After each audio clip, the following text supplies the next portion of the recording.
TV studio. Siyabona isiko lethu siyaligcina, izindaba ezingashiwongo sizozitshela.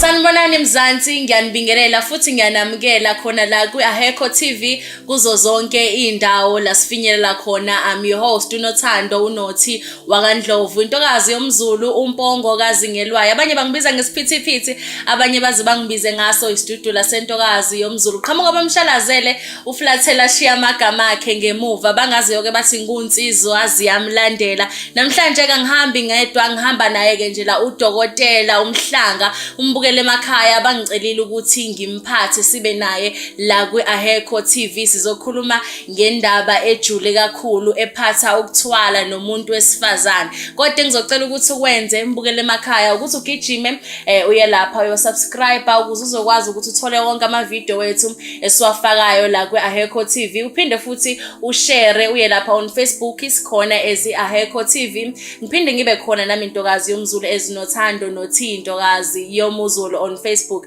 Dokotela, ngisacela ukuthi ngikwamukele phinde futhi ngikubingelele ku-Aheko TV. Ngisacela ukuthi ubingelele ababukele emakhaya. Asibabingele babukele emakhaya, obabingelelayo ubabudokotela uMhlanga, abaningi bambiza undumandumane edume esizweni noma kakadumi ngaleyo ndlela. Ngiyanibingelela nina nonke lapho kwi-Aheko TV. Nami namhlanje ngithe ake ngiba khona, ngimenyiwe kanangu singeze ukuthi hayi dokotela bakudinga lapha, ngathi kukhona la abantu abafisa ukukubuza khona, ngoba ngathi no ngizogcina ngibe khona ngoba sengifikile ke namhlanje. Bathe bake bangibuza laphayana mayelana nezihloko zezinto nanokuthwala, ngoba abantu abaningi njengoba abantu bangazi ngumuntu othwalisayo, ngumuntu osebenzisa izinto ezimayelana nokuthwala. Ngizochaza kwabanzi namhlanje ngalezi zinto. Ngiyabonga kakhulu. Oh wow, siyabonga dokotela, wayibeka kahle, wayihlaba esikhonkosini. Ngizocela ukuthi uchazele umbukele emakhaya ukuthi ubani udokotela uMhlanga, uqhamukaphi, uqale nini futhi abe umelaphi, njengoba siyabona na ukuthi umncane ngendlela eyisimanga. So sifuna ukuthi sithole ukuthi udokotela uMhlanga uqhamukaphi, usebenzela kuphi, waqala nini futhi ukuthi abe umelaphi. Udokotela uMhlanga uqhamuka endaweni yaseThekwini eKZN. Ukuba umelaphi ngaqala 2014 kwaNongoma ePakistan. Abaningi bangazela khona la ngikhulele khona.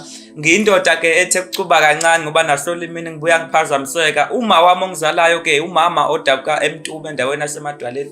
Uzothi ubaba insizwa ke edume kakhulu yaseMamboni, yayithwalisa amabhuni nabelungu. Abantu abaningi mawukhuluma ngeMamboni nje bayayazi. Mina umuntu wasala wathatha lezo khwama 2014 to 2015 ila ngaswa khona, ngahamba ngayohlala endaweni yaseMozambique eMamboni la ngathatha khona ikhwama zami zomnyanga, ngabuya ngazohlala kwaNongoma, ngaqala ngasebenza abantu to 2016. 2017 ngase ngakho umuzi wami ehluhluwe njengoba abaningi basazi isiteji sami lapha emganwini nemoto zami.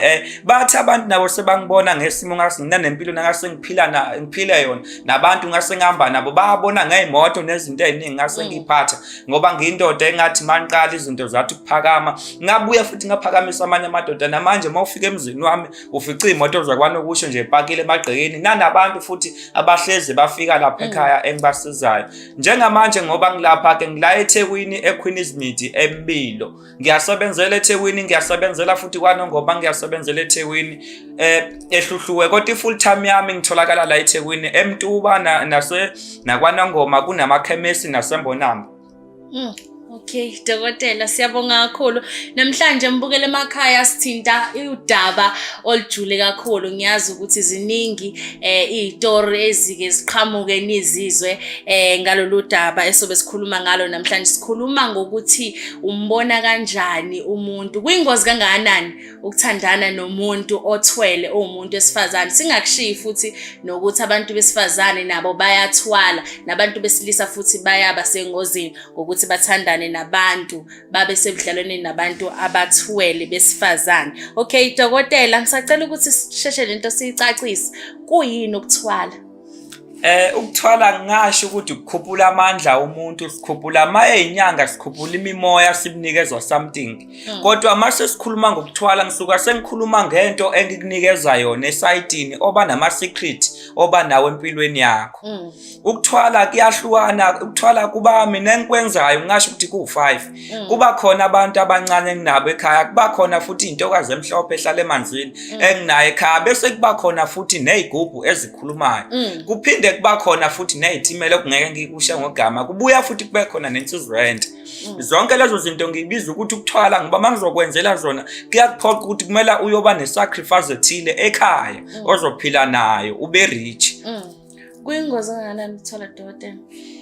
Ukuthwala ngisho ukuthi kumnikazi akusiyingozi ngoba ngisuka ngikutshenile mina leyo mgomo engikunika yona ukuthi uyokwenza u1 no2 no3, kodwa kubantu ophila nabo noma kumuntu oganene nayo kusuka kukhona ubungozi ngoba lento isuka yazi wena engikunikeza wena. Makuthi uhlala ekhaya ngenza sure ukuthi mawulanda lento kumele ngikuxhumanise naye nabantu bakini ukuze lento engabaphendukeli. Makuthi umuntu ohamba wedwa ngiyakusebenza kodwa ubungozi busuka bukhona kubangani noma kumuntu osuka obambisene naye noma abantu labo hlezi basebenzisa ngoba lento ihlezi ifuna ukuphakama, iyaphakanyiswa ayigcini njengoba uyithatha uyoyibeka. Kumele kuhlezi kuba khona okuvuselelayo ukuziphakama. Okay dokotela, ngisacela ukuthi simchazisele kahle umbukeli emakhaya izigaba zokuthwala ukuthi zihlukene kangaki and zikanjani. Izigaba zokuthwala enke mina ngikuchaza kakhulu kubalaleli ngoba nami ngibuya ngikusebenzisa. Angithwele kodwa njengoba ngiyinyanga futhi ngafunda lezi zinto mangifuna ngiyazenzela. Lapha ekhaya kukhona amadoda enginawo abaningi bathi amadoda omgede. Lezi insizwa mangizenzela umuntu kuke kubuya kube khona ukuthi ehamba noma ephila nako kubuya kufuna ukuphakama ngomuntu wesifazane akafi, kodwa kuyamphoqa ukuthi kumele athole umuntu wesifazane ome kahle, oright, osezingeni elithile futhi okuyimuntu okuwumuntu onogazi nabantu ombethe. Ngingasho ukuthi njengalabo sisi othothi baba ba right babukeka ngoba mawusuka lento awusheli abantu baziqhamukela wena uyakhomba ngesithupha bazizele bona kuwena. Lapho kuyakuphoqa ukuthi lo muntu uhambe naye endlini ngifika nikwazi ukuphakamisa lento. Kube khona futhi nalento yomuntu wesimama. Lento yomuntu wesimama nayo ibuye isebenza ngokuthi mawuphila nayo kumele mawumuntu wesifazane uthola besilisa, mawumuntu wesilisa uthola besifazane ukuzithola amandla ngoba ayikwazi ukudedela into yokuthenga ingazange kubona ngaseso kumuntu wesilisa noma kumuntu wesifazane. Okay, mbukele emakhaya hleli naye namhlanje udokotela uMhlanga. Sikhuluma ngayo indaba yokuthwala ukuthi kuyingozi kangakanani kumuntu wesifazane ukuthi abe sebudlelwaneni nomuntu othwele. Dokotela, sacela ukuthi uchazele umbukele emakhaya ukuthi umuntu wesifazane umbona kanjani umuntu othwele. Umuntu wesifazane ukuze umbone umuntu ukuthi uthwele njengoba ngumhlanga noma kubantu abafika ekhaya, kuba umuntu oba quiet. Lo muntu akubi umuntu mhlawumbe othanda izinto kakhulu, akubi umuntu othanda mhlawumbe umsheke noma kuba umuntu ophuzayo, akubi umuntu okhuluma kakhulu, kuba umuntu oquiet. Kungenzeka lo muntu futhi mhlawumbe uhamba ngeRange Rover mhlawumbe, kodwa mase uthandana naye noma usanda kuthola uyakwazi ukuthola nendaweni lezi zibizayo njengomhlanga ko Getaway, endaweni ezithize edumile la kudliwa khona imali. Akuthengela zonke izinto oyifunayo akunikeza, even imoto uyakunika lo muntu lo ngoba kusuka kukhona into ejulile kumele wena naye ekugcineni niyenze ukuze umcebo wakho uphakama. Akube ke umuntu othanda izinto, even ngisho ningaye ema-KFC kuba umuntu osale emotweni akakuthandi ukuphuma phakathi kwabantu. Isiphi lesigaba lesi dokotela sokuthwala okudingeka ukuthi manje sikufanele kube khona umuntu wesifazane ukuthi amsebenzise? Isigaba ngingasho ukuthi kukhona umuntu wesifazane noma wesilisa ngithi mangikunika yena kuyakuphoqa ukuthi kuhamba kufika la khona okudinga ukuthi uthole umuntu wesilisa noma wesifazane ayokhanela ngasese lento ikwazi ukubona bese ethi dedela into yokuthenga. Kuke kufuneka ukuthi lento kwesinye isikhathi ngiyenza mina ngesigaba sakudala njengoThomas ikholwa ngokubona. Kumele ke kuyoba khona ukuthi mawuyifunela intombi ufike ibuka intombi, mayiqeda ukubona intombi ngabe siyakunikeza le nto ufika uyicele kuyona ngoba mayingayibonanga intokazi ayikwazi nayo ukudedela. Mbukele emakhaya inzima lento le yokuthwala ngoba kwesinye isikhathi dokotela uyakungaboni ukuthi lo muntu uthwele. Akukho lula ukumbona umuntu ukuthi ethwele, ubona ngoba mhlawumbe maku ukuthi uyakuthanda ngempela asuka sekuchazela ukuthi cha mina nginalo muzi nginalezi imoto ngoba nginento ethile. Maye kuthanda maye ngakuthanda akukho lula ukumbona umuntu othwele uqashe kakhulu. Ungaze usukele ungathole ukuthi uthwele, othwele ungeke ukubona, ngeke akukhombise. Uyobona wena ngendlela ekutha ngayo ngoba imali kuba into ehlala khona kuyena engapheli, kuba into ehlala ayisebenzisa. Even wena usukothana naye uzosebenzisa yonke into oyifunayo ekhaya. Akubi umuntu othanda ukukhuluma futhi akubi umuntu othanda ukudla. Okay, ngisacela ukuqwashisa umbukeli emakhaya ukuthi let's say-ke nangomuntu wesifazane usibukele njengamanje unomuntu wesilisa athandana naye onemali yonke omenzela zonke izinto. Izini izinto ekumele azizwe ayifile emzimbeni wakhe egazini lakhe noshintsho oluba khona empilweni yakhe uma sethandana nomuntu othwele. Igaba zokuthwala ayifani futhi makukuthi umuntu mhlawumbe ethandana nomuntu othwele kuke kuba khona okuphoqa ukuthi kumele ulande abafazi abahlukahlukene ngoba umuntu othwele akuba umuntu oganiwe. Uma kuthiwa lo muntu uganiwe unezingane kuyamphoqa ukuthi mayefika kumina elanda into kumele ngibasebenza bobabili umfazi nendoda ukuze bayophila impilo emnandi ngabe khona inkinga. Umuntu othweleke laba abasebancane njengathi abadriver lezi moto njengalezi engihamba ngazo kuyamphoqa ukuthi kuba umuntu ongenayo umuntu wesifazane kodwa ilanga nelanga kuyamphoqa ukuthi kuba nentombi efika endlini ukuzinyusa umcebe egazini ngoba lo muntu methula umuntu wesifazane kunyuka amabhizinisi usebenza kahle kahle ngalento engaseso komuntu wesifazane ukuze izinto zakhe zenzeke. Umuntu wesifazane esuke kanjalo ke ukuza ezizwa ama feelings kuqala ekutheni mhlawumbe mako ukuthi balele kuba khona into eqala esibelethweni ngathi kuba khona into ezobabhlunganyana bese kubuya segazini kuba khona ngathi yabona uma umuntu esuke ebamba ingane noma eqeda ukumitha naye umuntu othweleke mawukuthi ulele naye usuke uzizwa ngathi kunengane oyibambile noma kunento esuke ikhona kuwena kodwa ekugcineni lento esuke basesibelethweni ayihlali ibuya siyahamba emzimbeni ingakho igcine badentrowa ngisho naseshwini ungaba fithi kodwa masuku uthandana nomuntu othwele kuyakwazi ukuthi umzimba wakho wehle usala umise nje kweqoqanyana nje umzimba uyaphela.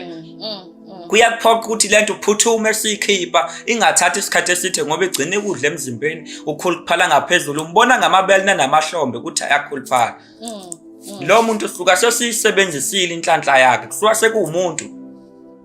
Okay dokotela ke nangu usethandana naye umuntu othwele ngabe kuyayiphazamisa yini impilo yakhe ukuthi kuvaleke inhlanhla zakhe? Ngingasho ukuthi kuyayiphazamisa ngoba mawumuntu ombethe akumele izinto zakhe buyithathwe kumele zivulwe njengoba nathi hlala sithanda sikhanyisa amakhandlela. Mawuzothana nomuntu othwele wena thina sifika sithatha lenhlanhla onayo emzimbeni wakho. Thina sifika sithatha lokho onakho that's why namadlozi agcina kulahla. Usala umuntu ophila seyedwa mhlawumbe songaphila ngalo 350 kodwa nasemzimbeni kuba khona ukuhlukumezeka kuyakuphoqa ukuthi lento masuzizwa ukuthi ikhona noma siyakungena noma yenzakalile kuwena uphuthume kubantu abazokusiza abangabelaphi bayikhipha ngoba yakudentrowa naseshuni ekugcineni uzophupha ngathi kuba khona ingane yakho noma kuba khona isilwanyana ngathi kuba khona into ekulalayo ungenze ukuthi ulele uvuke ekseni usumanzi ngathi kunomuntu wesilisa ungazange umbone ngoba lento mawake waqala ubaba ayisagcini lapho iyohlezi ize kuwena ngoba esuka sewunkosikazi wakhe esikwazi. Yes. Dokotela niyakwazi ukuthi nimsize umuntu wesifazane obhekene naleyo nkinga ningodokotela? Umuntu wesifazane esuke ebhekene naleyo nkinga mina ngumhlanga ngikasho ukuthi ngiyamsiza ngoba makuthi uyaqhamuka ngifika ngiyabuka lapha emakhosini ngiyibona ukuthi lento sikhona kuba nezintelezi engimsebenza ngazo emzimbeni ngiphinda ngiyomgeza silahle lento kuze noma kuthiwa siyabuya ayibi sabona yena mayifika lapha ayisamtholi lo muntu esuka sikhonjiswe yena ifica singasenayo indawo iyabaleka ke lo muntu uyakwazi ukuqhubekela phila impilo. Mbukele emakhaya namhlanje sihleli naye udokotela uMhlanga sidingida lona lolu daba olujule kakhulu lokuthi umbona kanjani umuntu wesifazane ukuthi uthandana nomuntu othwele. Dokotela ngiyazi ukuthi akusiko lokho kuphela okwenza. Ngisacela ukuthi uchazisele umbukele emakhaya ukuthi iziphi izinto othi mayengabe eze kuwena azi ukuthi zu-showcase uyazenza. Izinto mina engasho ukuthi ngiyazenza lapha ezu-showcase ey'ntweni zokuthwala iy'thwala nginazo ngibuye nazo emamboni ziningi kukhetha yona umuntu zikhona ezisebenza ngegazi zikhona ezingalisebenzisa igazi zikhona ezihlanyisayo zikhona ezibolekwayo futhi uphinde uyibuyise. Ngingasho ukuthi umuntu wesimama lapha ekhaya ngiyamenza futhi nginaye ngimfuyile likhona edamenke engibafaka kulona abantu mase bayifuna lento ngoba mina ngikuthembisa into ungayiboni mawulanda into kumina noma ungathi umfana omfishane noma ulanda umuntokazi into yokuqala kuyenza kuwena ngiyahamba ngiyokukhulumisa naye lo muntu umbone bese uyamthatha. Angikwazi ukuthatha umuthi mina ngikunikeze ngithi uhamba uyobona phambili kumele ufike uyibona kuqala lento ukuthi nami ikhona iyangisebenzela futhi ukhulume nayo bese uyakhululeka ke nento yakuhamba. Mina ngiyobe sengikutshela ukuthi lento isebenza u1 no2 no3 no4 idlu 1 no3 no4 no4 mawungasayifuni futhi wenza u1 no2 no3 no4 ubuye kumina siyibulale akuhluphi. Zibaningi futhi akungeke ngichaza mhlawumbe zonke. Kuba khona abafana enginabo lapha ekhaya, kuba khona abantu engikwazi ukubakhanda uma ungowesifazane ngikunika owesilisa, uma ungowesilisa ngikunika owesifazane. Kuphinda futhi kuba khona lezo group ekhuluma engiyithela imimoya phakathi, bese kuba khona ke imithi ukuthi ngiphakamise abantu bangathwele, ngoba mangikhuluma ngokuthwala ngisuka ngikhuluma ngento ekuphoqelelayo. Kube khona futhi indishi enginayo, mangikhuluma ngendishi ngifika ngifaka imithi bese ngiyageza, kuvela mhlawumbe lapho opopa yaba u5 bese nginika umesa ngithi shaya owodwa. Mawushaya owodwa ke izinto zakhe suka sikhuphukile kulabo popayi. Kuba abapopayi mhlawumbe thoja abantu abaziyo abasekhaya noma abayihlobo kuwena abasondelene nawe. Okay, imbukelo emakhaya namhlanje behleli naye uDokotela uMhlanga. Sikhuluma ngayo ke indaba yokuthwala. Dokotela, ngisacela ukuthi utshela ababukeli ukuthi usebenzela kuphi, ushiye nenombolo zakho. Indawo engitholakala kuyona la eThekwini ngilapha eMbili eQueen's Meeting ngaseSpa ma umuntu efuna lezi zinto. Kodwa mase kuphoqa ukuthi umuntu kumele ngimthwalise noma kumele ngimnikeze isilwane.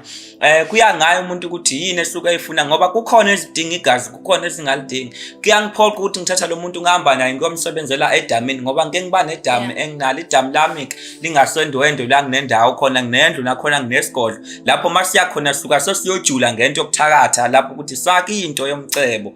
Ungakwazi ukuthola lento ongazange uchithe igazi.